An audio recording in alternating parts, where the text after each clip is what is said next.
Trump finally gave himself permission to fill up Gitmo with bad dudes when President Trump signed an executive order to keep Guantánamo Bay open on Tuesday. He set the stage for a wave of new detainees into the controversial military prison. In the past, we have foolishly released hundreds of dangerous terrorists, only to meet them again on the battlefield, including the ISIS leader, al-Baghdadi, Trump explained in his first State of Union address.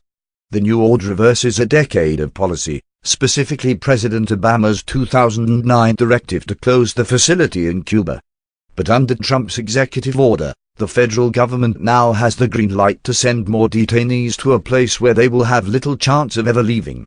Of the 41 men still at the facility, 27 have no plans for a future trial, while others are still fighting through cases that began nearly 2 decades ago. The executive order does say that they may transport additional detainees to Guantánamo, and that is a game changer.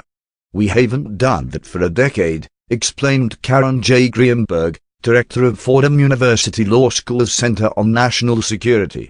He's reopening a door that was shut. Nearly 780 people have been sent to Gitmo since it opened, but Presidents Bush and Obama worked to reduce that number by transferring suspects to other countries' custodies. Even Bush, the first president to detain suspects in the war on terror at Gitmo, eventually said he intended to close the facility, which the UN has condemned, near the end of his second term. The US also reserves the right to try terror cases in federal courts, where prosecutors have nabbed hundreds of convictions since 9/11. Under the executive order, the Department of Justice can still do that, but Attorney General Jeff Sessions said in March he'd prefer bringing new terror detainees to Gitmo. Trump, who maintains that torture works, has also long pushed for full use of Gitmo again. While campaigning for president in February 2016, he promised to load it up with some bad dudes. Then in August, Trump's Pentagon announced nearly $500 million in planned renovations at the military base where the prison is located, potentially on sections that have been used for detaining people in the past. Trump also threatened to send a terror suspect who killed 8 people in a truck attack in Manhattan last year to the prison, although he later backed off. But despite giving the government official permission to keep sending detainees into Guantánamo, the executive order doesn't change much actual policy for its forever prisoners. What's remarkable about the executive order is how little it actually does, and how little it does to change the status quo, said Steve Vladek, a national security law expert at University of Texas.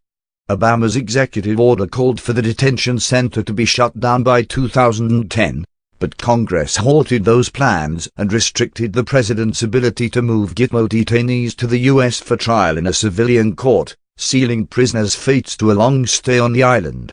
Still, a new lawsuit could offer a last chance at freedom for some.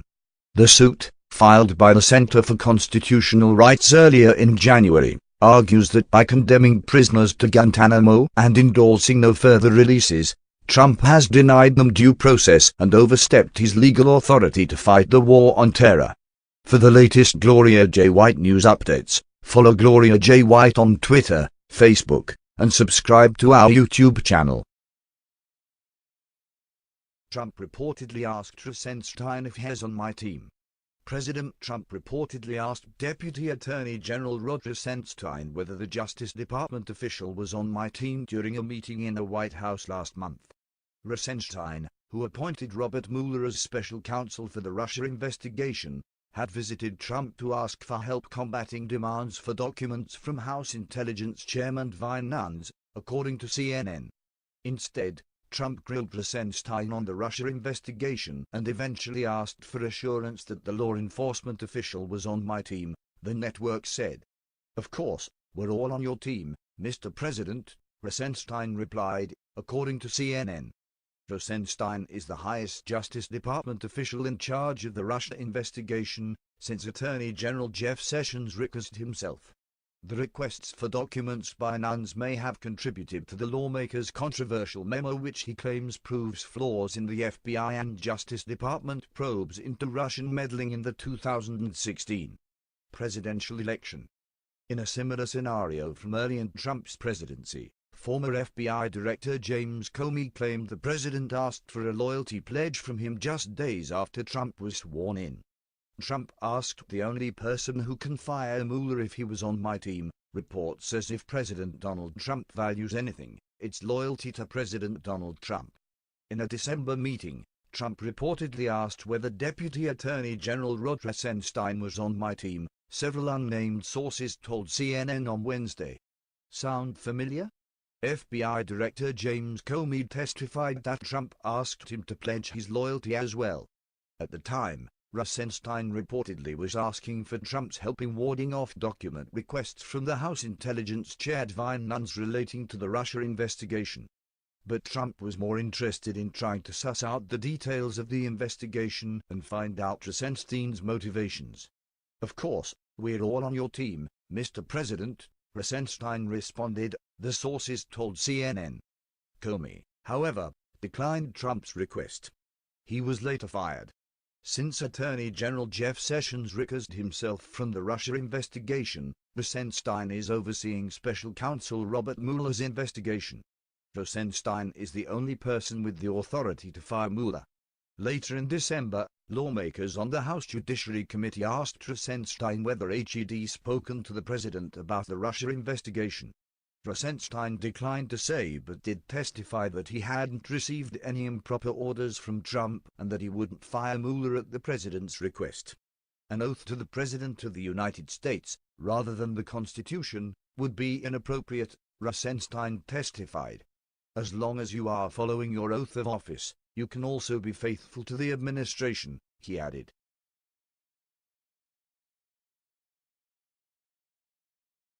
House Exclusive. Trump asked Rosenstein if he was on my team.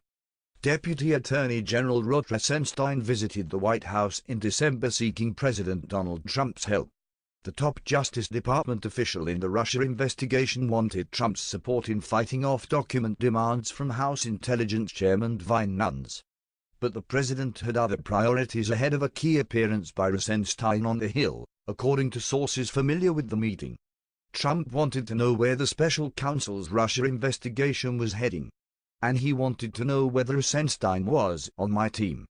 The episode is the latest to come to light, portraying a president whose inquiries sometimes cross a line that presidents traditionally have tried to avoid when dealing with the Justice Department, for which a measure of independence is key.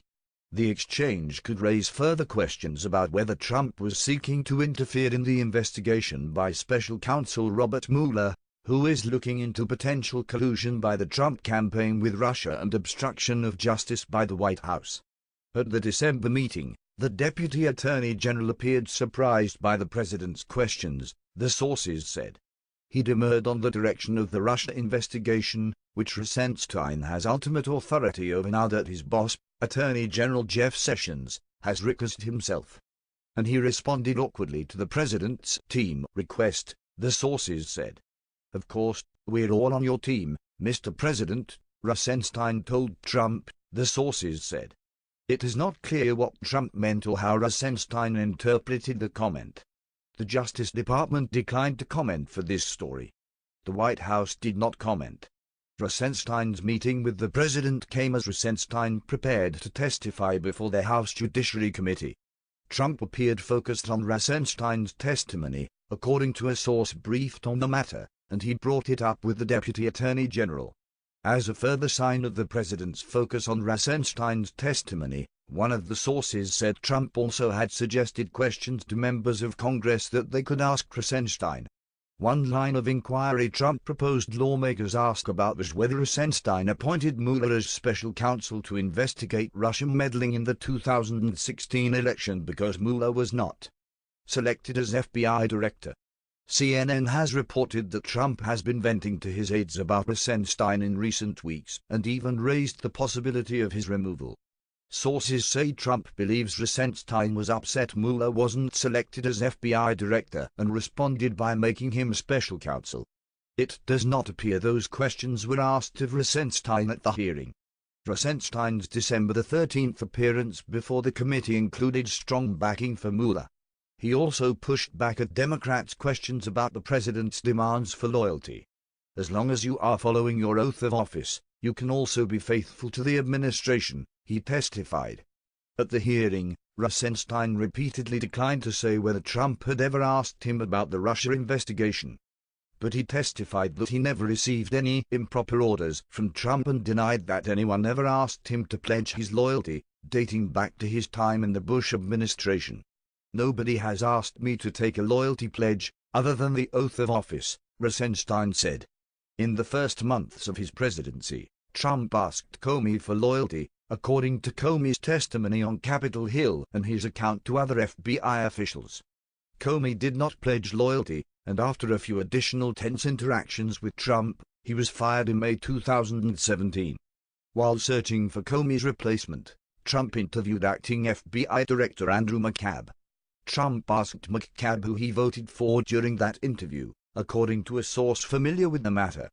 McCabe did not vote for president in the 2016 general election, but did vote in the Republican primary in Virginia, sources told CNN. Trump has publicly denied that he asked McCabe who he voted for. 7 months later, Rosenstein made his pitch in the December meeting with the president, asking for White House backing as the Justice Department sought to deny access to sensitive documents demanded by nuns, who has spent months pursuing claims of surveillance abuses by the FBI and the Justice Department against the Trump campaign. There was no decision by the president at the meeting, the sources told CNN. White House Chief of Staff John Kelly later notified the Justice Department that the president would not help block access to the documents. For the latest Gloria J. White news updates, follow Gloria J. White on Twitter, Facebook, and subscribe to our YouTube channel.